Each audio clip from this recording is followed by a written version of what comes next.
As the number of COVID-19 cases continue to rise globally, we encourage everyone to practice social distancing and wash your hands thoroughly and frequently as we strive to stop the spread of the virus.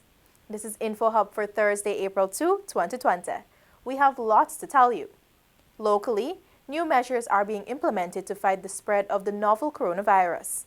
His Excellency David Granger, President of the Cooperative Republic of Guyana, addressed the nation today where he made the announcement. The government, in order to strengthen containment measures, will close public gathering at places of entertainment, including bars, clubs, gymnasiums, nightclubs, restaurants, and swimming pools between the hours of 18 hours and 06 hours, that is to say, between 6 p.m. and 6 a.m., with effect from midnight, that is 23:59 hours, on Friday, 3rd of April 2020. President David Granger. The head of state noted that there will soon be an announcement of additional restrictions designed to protect the well-being of the public. The president called for Guyanese to take decisive action by adhering to the advisories issued by both the Public Health Ministry and the National COVID-19 Task Force. Guyanese, I iterate the need for all citizens in all parts of the country to adopt the many advisories that have been issued by the Ministry of Public Health and the National Task Force, including avoidance of leaving home, avoidance of gatherings of more than 5 persons, avoidance of visiting sick persons, avoidance of touching other persons, avoidance of touching parts of your own faces, and washing hands frequently and thoroughly in water.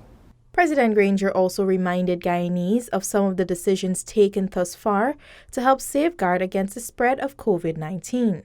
These include, but are not limited to, the suspended operations of the Chedi Jagan International Airport and the Eugene F. Correa International Airport, closure of seaports to international vessels, relaxation of VAT on medical supplies that are linked to COVID-19 testing, postponement of the National Grade 6 examinations, and closure to the University of Guyana campuses.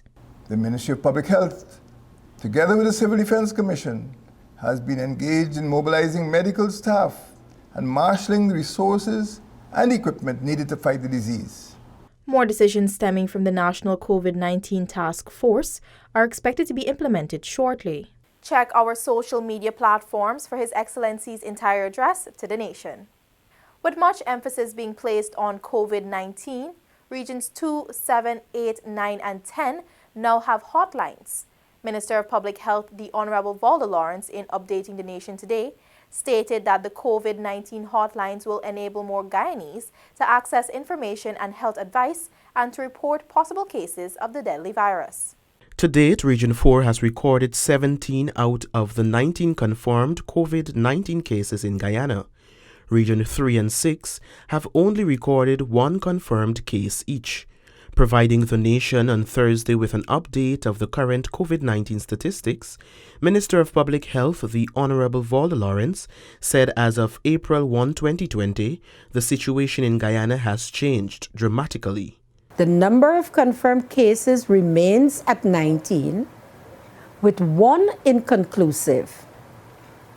However, our new deaths on April 1st, 2020 were 2, bringing the total number of deaths to 4.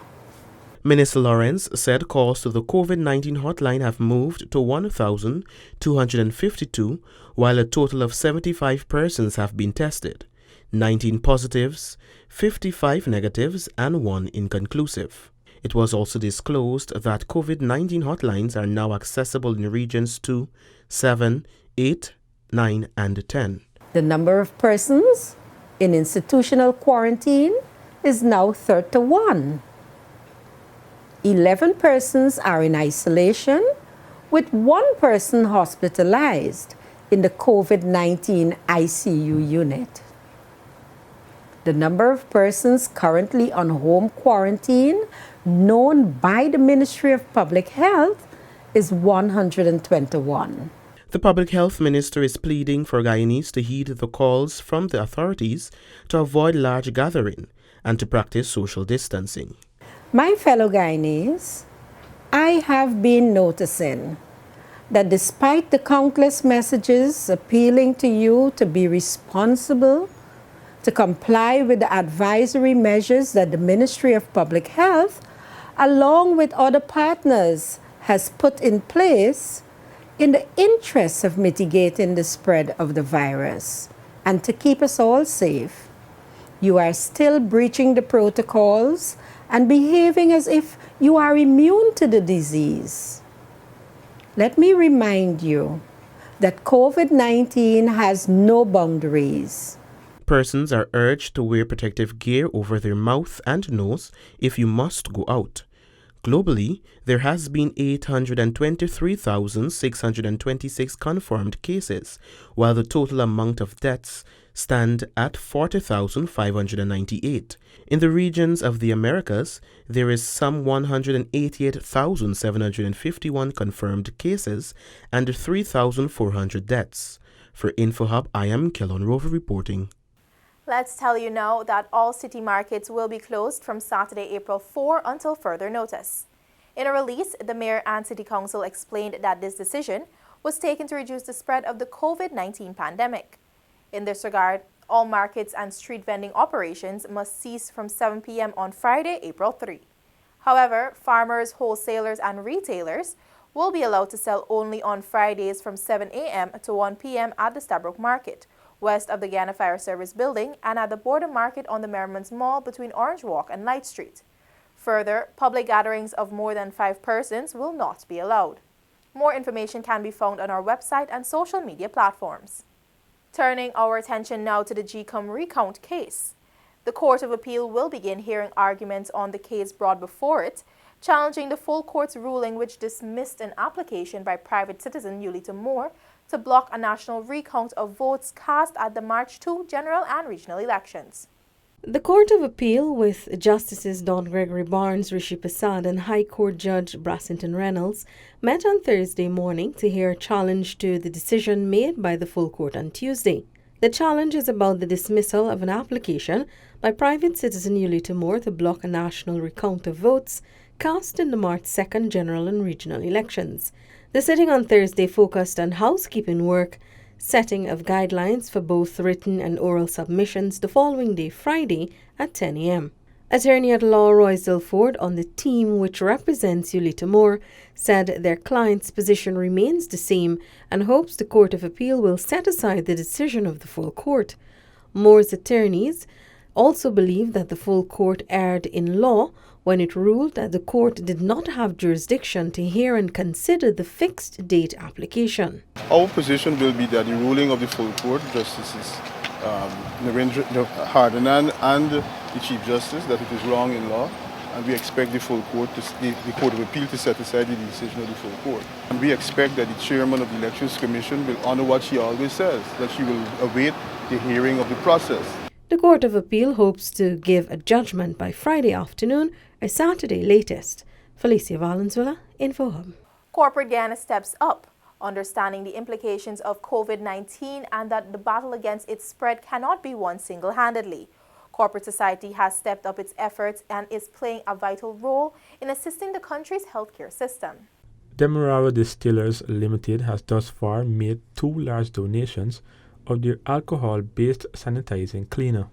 The first donation of 12,000 litres made by the company saw senior citizens' homes, orphanages, night shelters, prisons and other similar facilities benefiting.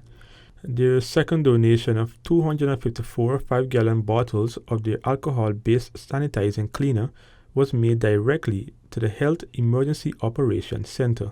The Guyana Telephone and Telegraph Company is also playing a critical role. Only recently, GTT announced that they will offer free mobile services to health care professionals who are on the front line in the fight against COVID-19. The service is available to those registered with the Medical Council and the Nurses Association. The free mobile service will allow for the healthcare workers to make free calls to either networks. Chief Executive Officer of GTT, Justin Ned, said that the service will last until the battle against the virus is over. Anson McCall Limited also stepped up to the plate. Due to the generosity, medical professionals working at the Georgetown Public Hospital Corporation have received a boost with the provision of non-alcoholic beverages. The donation is valued at approximately $380,000 and consists of Lucozade and Smalto, which provides a great source of vitamin B. Answer McCall Limited said it used the opportunity to once more offer its sincerest gratitude to the GPHC for the efforts and looks forward to continue lending its support in the fight against the spread of COVID-19.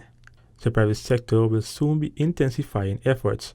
A meeting was held on Wednesday to coordinate plans for the national response to the impacts of the novel coronavirus. The meeting was held with the National Emergency Operations Center.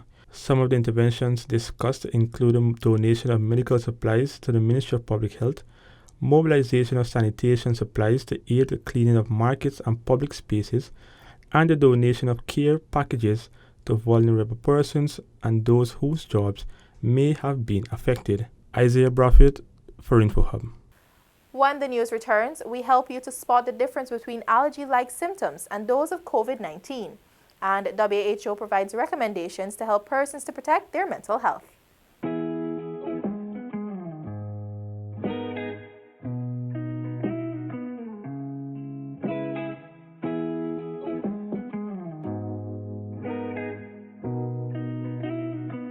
Thanks for staying with us. With 19 confirmed cases of the novel coronavirus, it is important for you to understand the difference between allergy-like symptoms and those of COVID-19.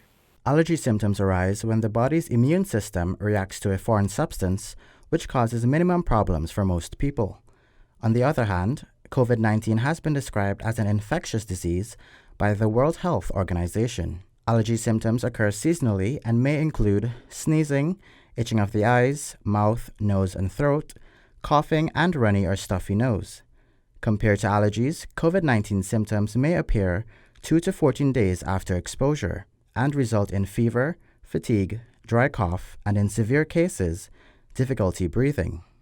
While there's no known cure at present for COVID-19, it's important to adhere to the preventative measures such as practicing social distancing and washing your hands with soap regularly or using a hand sanitizer to contain the spread of the virus.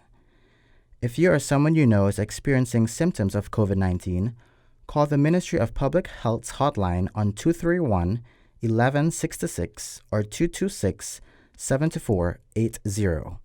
For InfoHub, Gavin Lewis. Now for some oil-related news. The Ministry of Finance today released its report on petroleum production and revenues January 2020. It revealed that for January 2020, production of oil from the Stabroek Block offshore Guyana totaled more than 1.7 million barrels, equivalent to more than 56,000 barrels of oil per day. According to the report, there were no transfers to the Natural Resources Fund since the government lifted no petroleum in January 2020. Hence, there were no revenues due from their share of profit oil. Additionally, there were no royalty payments due in January 2020, as no petroleum was produced and sold in the previous quarter. The report said that since the contractor made the crude lift, government is entitled to a royalty of 2% of all crude produced and sold in January 2020. The report also stated that based on the current draft of the procedure and using the average fair market price of crude for January 2020, the value of the royalty for that period would be more than $1.2 million.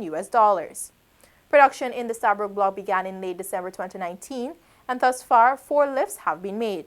Guyana had its first lift in February 2020. Mental health is important. If you're wondering how to keep yours in check, especially during this time as COVID-19 is on its way to making its 1 million mark on people around the globe, the World Health Organization has made some recommendations to help you. For the general public, the WHO recommends that you minimize watching, reading, and listening to news about COVID-19 that makes you feel anxious. Only seek information from trusted sources at specific times during the day, as the sudden and constant stream of news reports about the outbreak can cause anyone to feel worried. For healthcare workers, one of the recommendations is that you take care of yourself at this time and use useful coping strategies such as ensuring you get sufficient rest during work or between shifts, eat sufficient and healthy foods, engage in physical activity, and constantly communicate with friends and family. School is out and the children are at home. Their mental health can be impacted as well. It is recommended that you maintain familiar routines as much as possible or create new ones. Provide engaging, age-appropriate activities for children, including activities for their learning.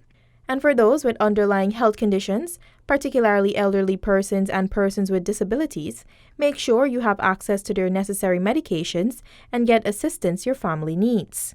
Importantly, you must practice precautionary measures during this time, protecting yourself and aiding in the containment of the virus. Credible information can be sourced from the World Health Organization's website and the Ministry of Public Health's social media platforms. It is important now more than ever to protect yourself and family as we work together to stop the spread of the coronavirus.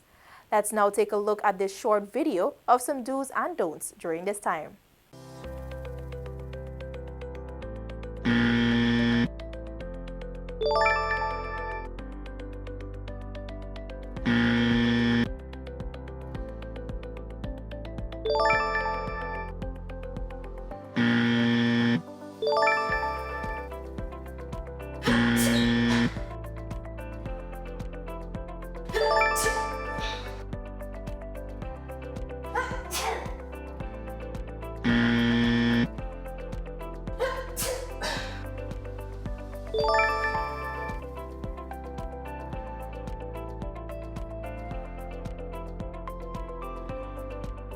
Remember to do your part to ensure you do not put yourself at risk during this time.